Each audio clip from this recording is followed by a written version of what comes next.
the truth.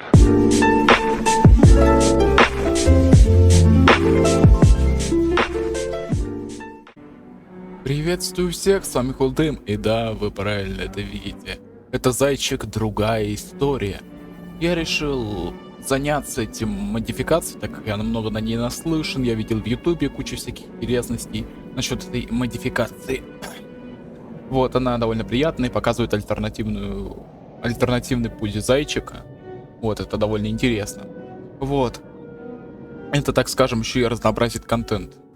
Так как постоянный выход именно бара и в этой гильдии-параде все-таки навязывается и нужно что-то интересное добавлять. А попутно за этим я буду потихоньку, да, наконец-то восстанавливать Yes You Grace. Именно я уже нахожусь на 12 дне.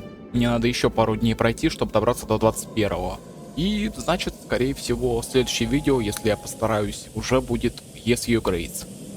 А значит, и дальше уже наконец-то все вернется в норму, и выпуск видеороликов пойдет таким вот путем. Ну вот так, давайте вперед, посмотрим, что будет дальше. Тут есть достижения, всякая другая интересность. Тут, конечно, какой-то новой главы, кажется, еще не выслали. Я не знаю, сколько глав пока что есть. Вот, первая глава «Мертвые не могут говорить».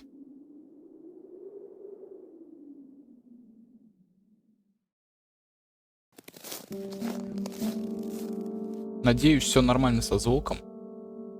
В попытках найти путь домой я пробирался через длинные острые ветви зимнего леса.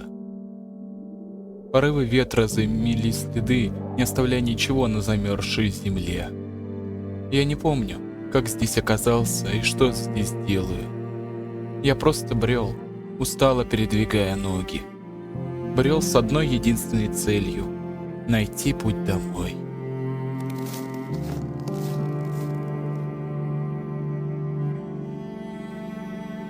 Колючие ветки задевали и рвали куртку. Они словно пытались добраться до меня, схватить. Но я уже не обращал внимания на это. Чем дальше я уходил, тем холод все ближе и ближе подкрадывался ко мне. Шел по пятам, ни на мгновение не выпуская из своих цепких лап. С каждой секундой я понимал, что тепло и силы медленно покидают меня.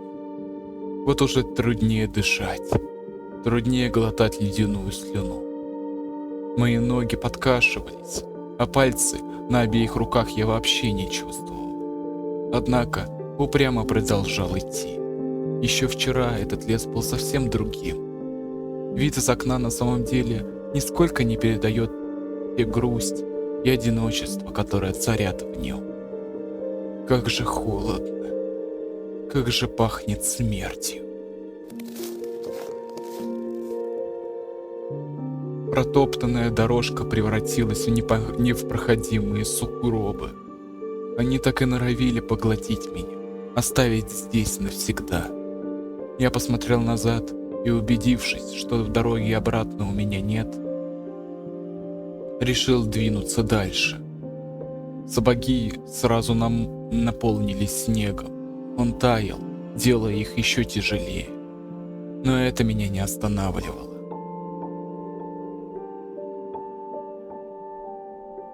В голове держалось только одно слово — выжить.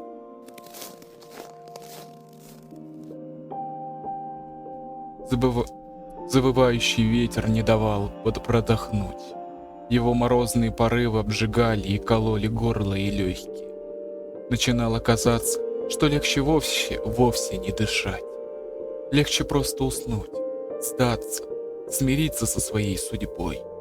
Судьбой 20-летнего мальчика, которому суждено сгинуть в этом мрачном, ледяном лесу.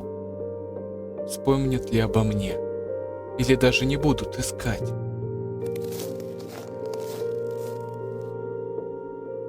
Мои пальцы уже не двигались. Я совсем перестал обращать внимание на голые стволы кедров и сосен, угрожающие, тянущиеся ввысь, закрывающие собой ночное небо. Я просто хотел спать. Но нужно идти. Словно истлевшая свечка, в душе у меня теплилась надежда. Надежда, что я так не закончу свою жизнь. Ведь так нельзя, так не может быть. Из последних сил я дернулся и попытался выбраться из белой трясины. Но тут же вспыхнувшая, пронзившая до костей боль не дала сделать 3 шагов. Пытаясь прокричать во все больное горло, я рухнул в снег. Слезы от боли и отчаяния затмевали глаза. «Мама, я хочу немного, чуть-чуть».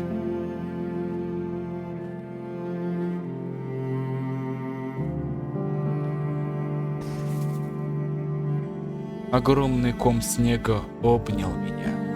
Его тепло согревало, давало хоть какую-то уверенность. Когда проснусь, тело наконец-то получит отдых. А сейчас я посплю. Наконец посплю. А потом встану и пойду домой. Я пойду к маме. К маме. Но я не видел снов. Я даже не чувствовал век. Так вот, каково это? Так просто и так спокойно.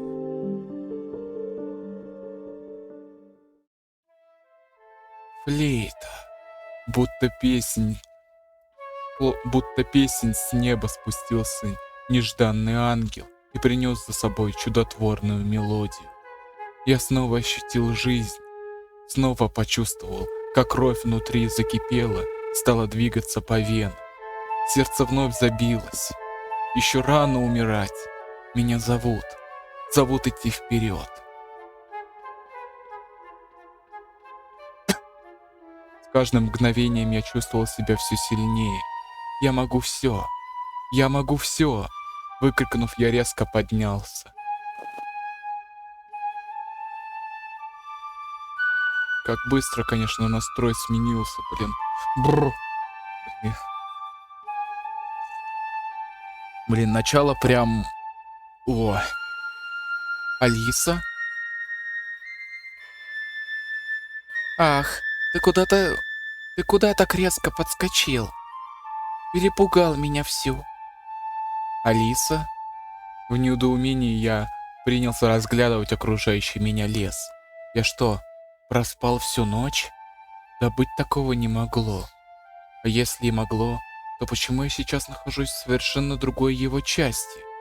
Я не знаю.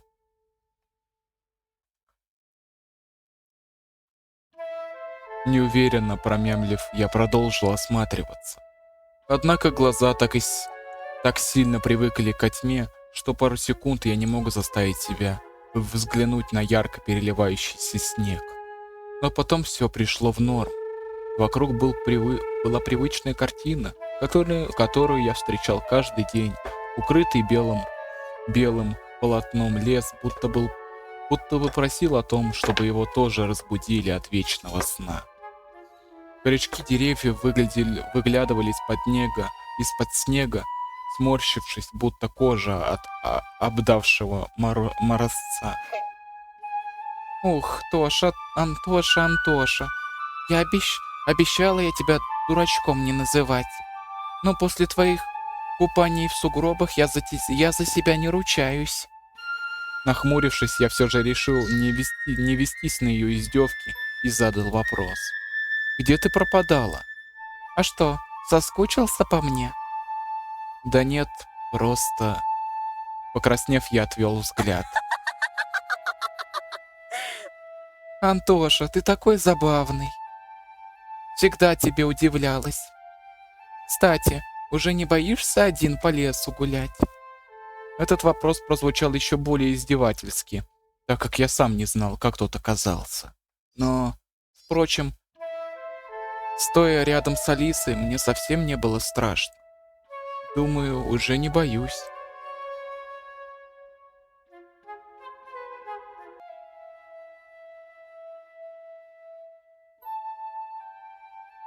Думаю, уже не боюсь.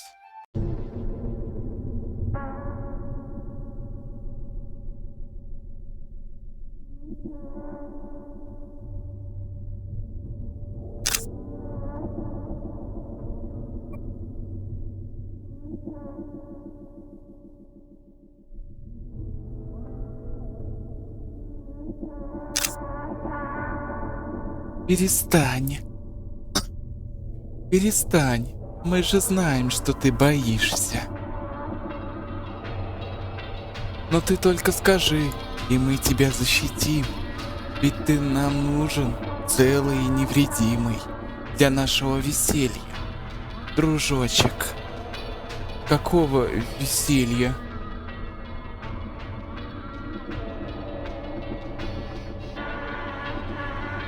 Знаешь, на кого ты сейчас похож, Антоша?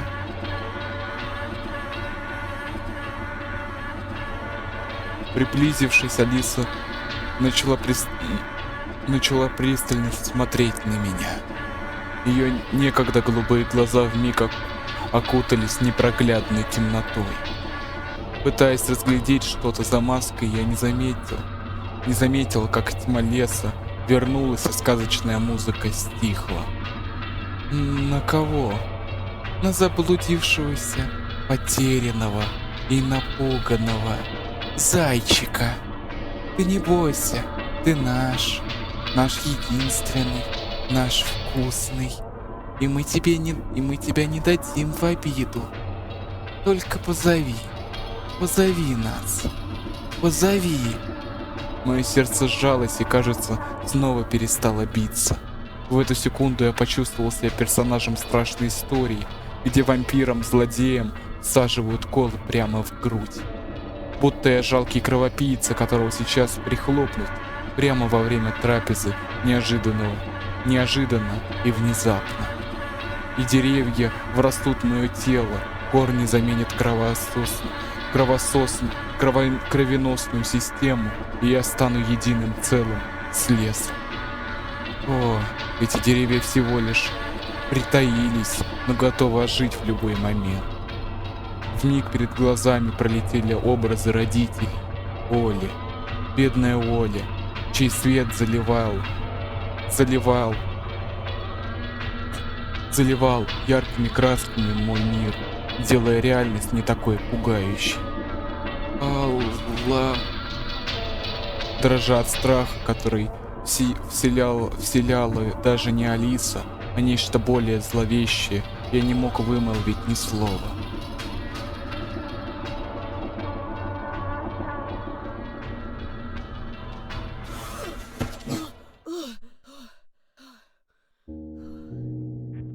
Кошмар.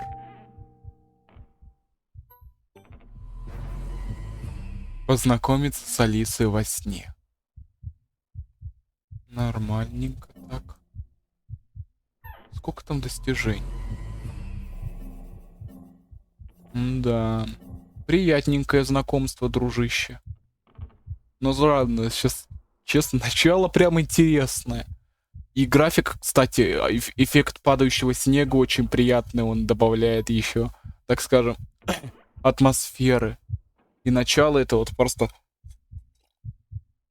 Создатели решили, я не знаю, сразу потрясти тебя, то они сначала вгоняют тебя в депрессию, потом они вгоняют тебя в такую радость, именно как Алиса пришла, а сейчас вогнали в какую-то прям жуткую атмосферу. Потрясли, так скажем. Что произошло? Я же мгновение назад был в лесу. Очередной кошмар. Еще и сердце так и норовит выпрыгнуть из груди. Да, это был определенно кошмар. Алиса не пожелала бы мне или кому-то из моей семьи зла. Она моя подруга. Как же темно, ни хрена не видно. Дверь в комнату неожиданно приоткрылась. Оля? А вдруг кошмар и не заканчивался? Деревья продолжают преследовать, или они уже достали меня? Почему именно я? Дрожь вновь прошлась по всему телу. Я вспомнил бабушкин заговор. В синем океане стоит Думалина, в ней сало и глина, волосы седые, чертям еда. Раба Божьего Антона не тронут никогда. Кстати говоря, голоса я увеличу. Я немножко подувеличу звуки. Чисто так, чутка. Вы потом, если что, скажите. Насчет звука, если что, потом его поднастрою. Ambient тоже давай чутка подувеличу. Вот так. Бесы забудут дорогу к дому. Мертвые к мертвому, живое к живому. Проговорив заклятие, я решил задать вопрос в темноту. «Есть здесь кто?» Тихо проговорив, я продолжил сверлить взглядом открытую дверь, ведущую в бездну. Ответа не последовало. Я слышал лишь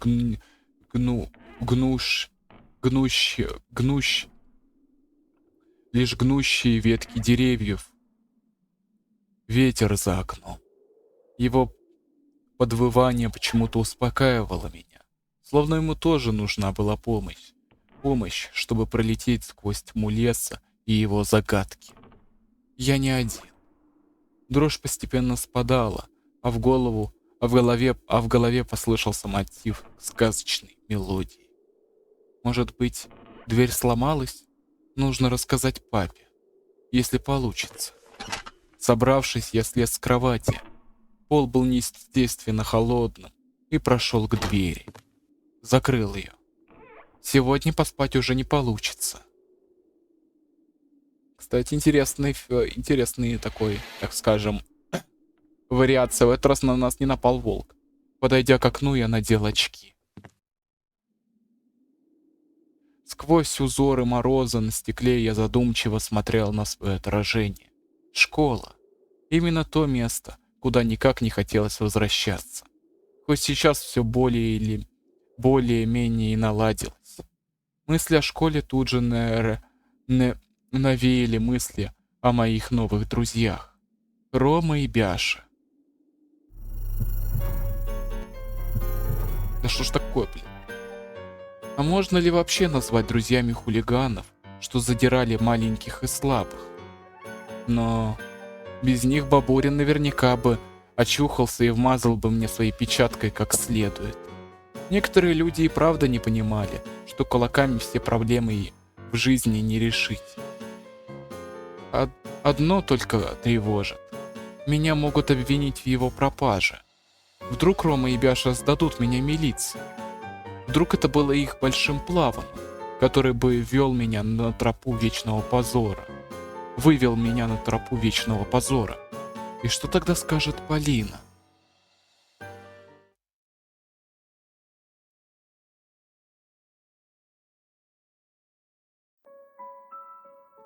А что же Полина?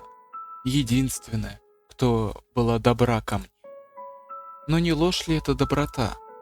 Самая красивая девчонка класса, да и к тому же самая талантливая, обратила внимание на никому не нужного простака. Будто это сказка.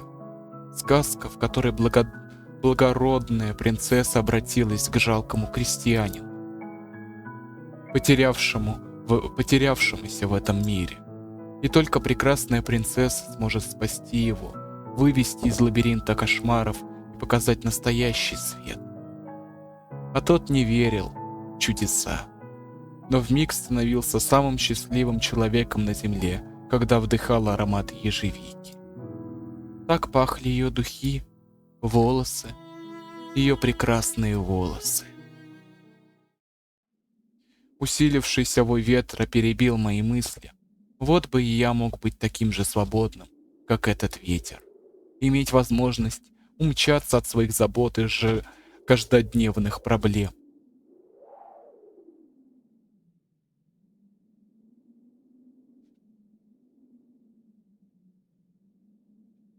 А? Я просто нечаянно нажал на предмет. А? Увидев до боли знакомый силуэт вдалеке, я пригляделся. Будто бы какая-то фигура, опережая мой взгляд, мигом скрылась за деревом. Наверное, показалось. По крайней мере, я на это надеюсь. Еще есть что надо еще потыкать? Блин, серьезно, я бы... Ладно. Еще немного постояв у окна с видом на на заметанный снегом двор, я решил присесть за стол и немного порисовать. Кажется, это все, что было. Блин, интересная ситуация такая. Я думал, там что-то покажется, и опять нечаянно нажал на мышку, и вот тебе что вышло. Везунчик. Надо будет, значит, тыкать получше. В каждом таком остановочном кадре надо будет тыкать. Скорее всего, это пасхалка будет. Типа в каждом кадре, возможно, будет вероятность того, что где-то будет прятаться Алиса. Что же еще делать ночью? Уставившись в белый листок, я снова задумался. Однако голову теперь занимали не школьные друзья, а рисунок. Перебивая идеи, подкинутые фантазией, я неожиданно заметил, что начал клевать носом.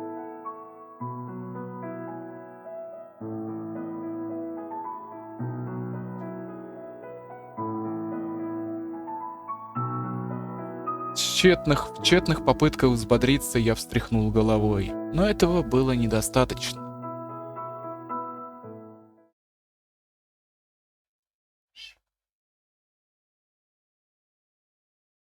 «Антоша!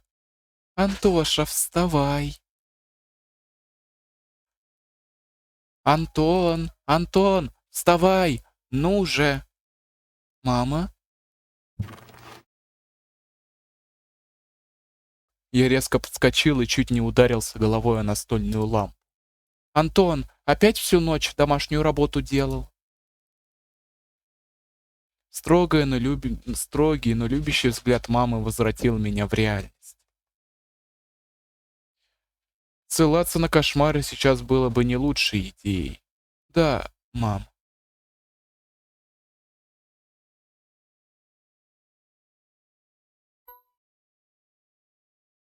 «Сколько раз я тебе говорила, сначала делом займись, а потом уже бездельничай.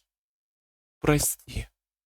Мама еще секунду с укором смотрела мне прямо в глаза, однако ее строгий и серьезный вид стал быстро исчезать. Орлиный и испепеляющий взгляд пропал, руки опустились. Она устало взглянула на стол и с какой-то долей сожаления вздохнула. «Ах, ладно, собирайся, тебе пора в школу. А то уже опаздываешь».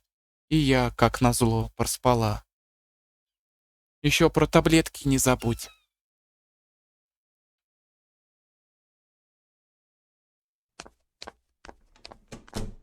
И с этими словами она развернулась и вышла из комнаты. Я понимал, что у мамы и без меня сейчас много проблем, и лишний раз заставлять ее волноваться совсем не хотелось. Ладно, пора идти.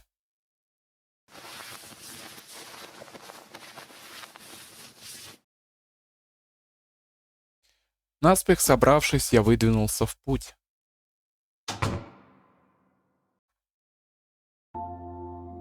Щеки и нос привычно защипал от холода, а изо рта пошел пар. Сделав несколько шагов от дома, я остановился. Ледяной ветер обдал лицом морозцем и немного взбодрил. Где-то вдалеке, над незаметно покачивающимся ветром деревьев, каркая пролетала птица. Ну, скорее птица, ладно. А за самими стволами кедров и сосен пряталось солнце, красной полосой, едва-едва освещая утреннее небо.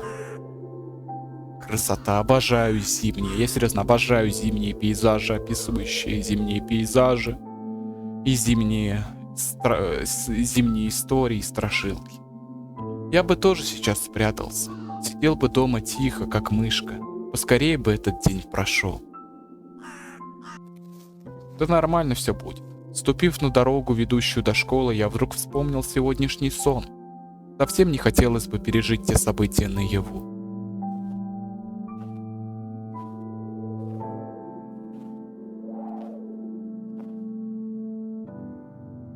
Кажется, это оно.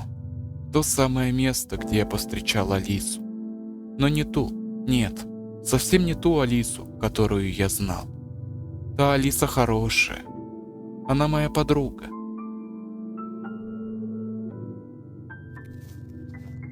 Уже полпути пройдено. А хочу ли я идти дальше? Может, я хочу остаться здесь, среди деревьев и снега? Остаться и ждать свою подругу? Погрузиться в атмосферу этого загадочного, но чудного леса? Спросить его о жизни, послушать его сказки? Окунуться глубже, познавая его дивные красоты? Понять его? Но реальность быстро отрезвила меня порывом ветерка в лицо. Нужно идти в школу, как бы того ни хотелось. Финишная прямая, еще немного, и скоро станет тепло. Только эта мысль и придавала силу ускорить шаг. Но ненадолго. В голове сразу всплыл силуэт. Катя. Бабурина, может, больше и нет, а вот она осталась. Ее лживые сплетни могут охмурить даже Ромку с Бяшей. Может, стоит попытаться договориться с ней? Подойти и сказать напрямую, поставить условия, пригрозить в конце концов, напугать. Хотя не знаю, я с ней толком никогда и не разговаривал. Был лишь этот дурацкий момент, когда Бабурин подставил меня перед ней и высмеял перед половиной школы.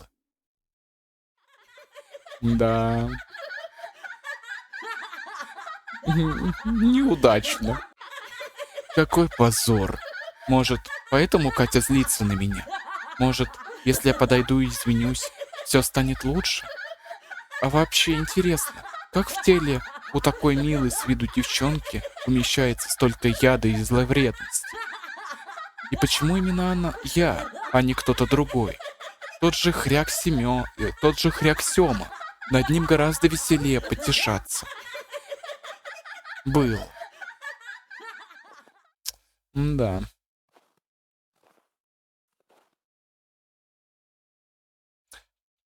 Подходя к концу дороги, я вдруг услышал позади себя шаги.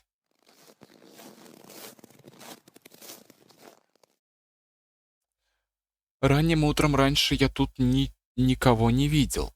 Кто-то преследует меня? А может, это Алиса?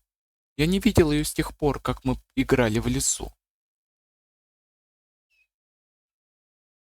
Не оборачиваясь, я спросил. Алиса, это ты? Нет. Блин, еще и, вы проговорились про Алису при этих, товарищах.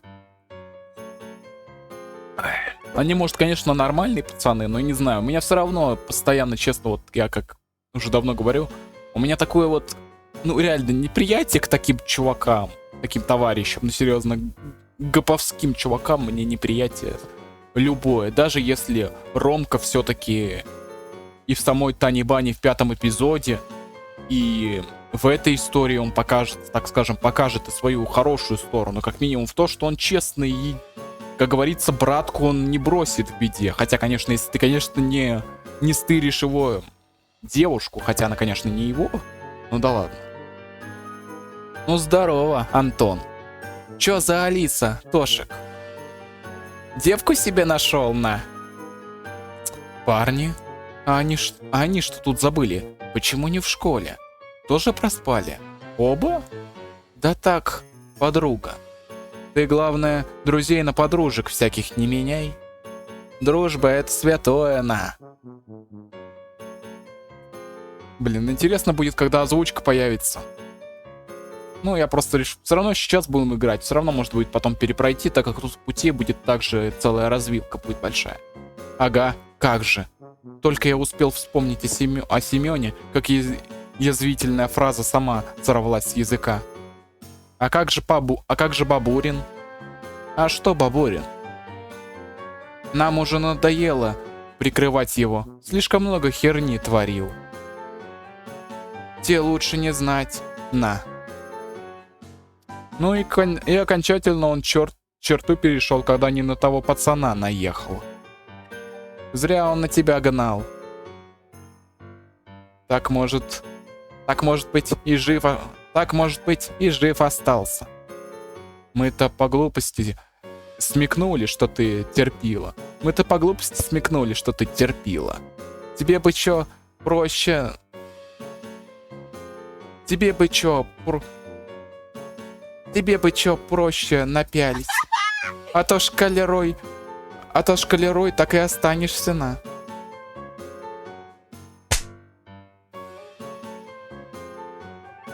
Нормально. Не успел Бяша закончить, как ему со скоростью света влетел подзатыльник. Очень сильный, наверное, раз Бяша так быстро сменился в лице.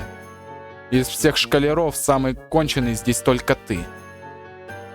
Ну так что, братан, по рюкзаку вижу, в школу топаешь. А вы почему не там? А мы за тобой как раз и шли, на. За мной? Я удивился, что этим двоим вообще могло от меня понадобиться. Поможешь в одном дельце? Помощь в одном дельце нужна. Не боись, не криминал. Теперь я точно был уверен, что это криминал. Просто покажем тебе кое-что. Ага, давай, погнали, на. Стоит ли мне сейчас соглашаться на это сомнительное предложение? Прогулять один раз школу и пойти с пацанами? Или все-таки отказать им? Но не выставляю ли я себя тогда... Не выставлю ли я себя тогда трусом? А вдруг это все ловушка? Как та, о которой я думал ночью? Так, вот тут вот мы остановимся, честно говоря, кстати.